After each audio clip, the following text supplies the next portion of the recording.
WorldBeat Cultural Center founder Makeda Cheatom launched the Threads of Freedom program last Juneteenth.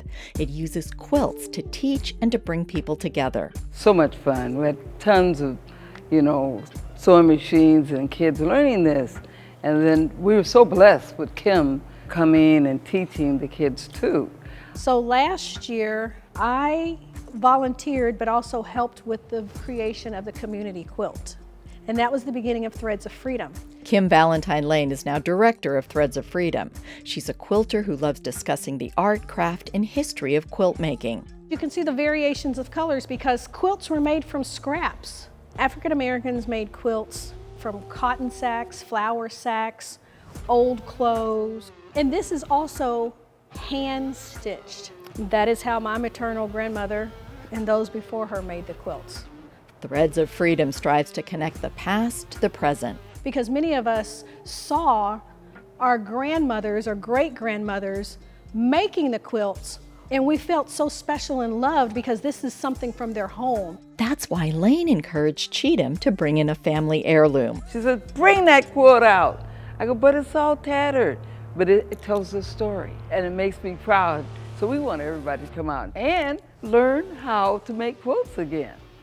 And the designs themselves tell stories. Lane points to a quilt she made. This is an Underground Railroad sampler quilt.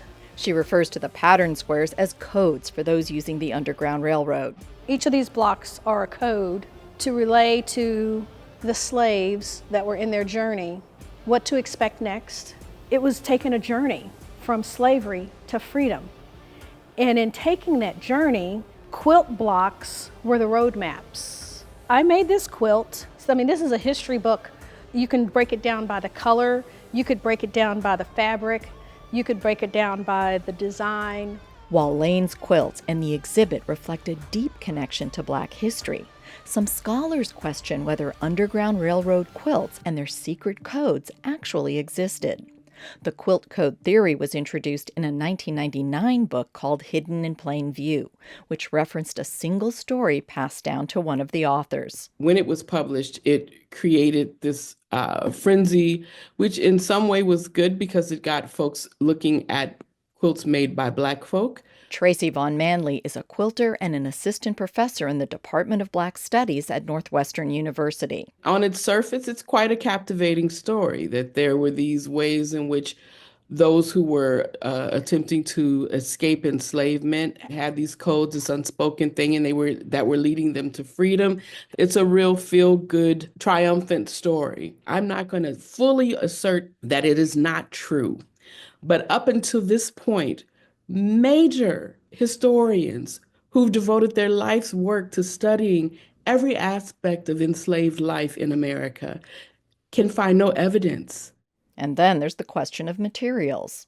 Did they have the luxury of the textiles to make these intricate designs? No. The economics of it don't support it either. But the story of these quilt codes persists, and it's easy to understand why.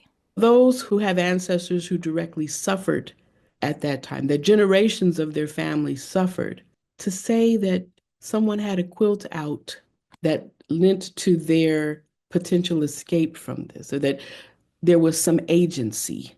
There's a heroism in that. And yet, there might still be value in these modern Underground Railroad quilts as an engaging tool to create awareness about African American history. And there's always a value in using quilts to reflect the essence of America. You take bits and pieces that are odd, don't fit together, that are different color, pattern. You put them all together and you have this beautiful thing. I think that is a way to use quilting to talk about America. We love stories where the people who we think are the good guys triumph, but it doesn't make it true. And I don't think that this is something that has been erased. I think this is something, the evidence tells me that this is something that never was. Threads of Freedom is one part of the WorldBeat Cultural Center's Juneteenth celebration, and just one piece of its year-round mission to honor Black and African culture. And this is our history.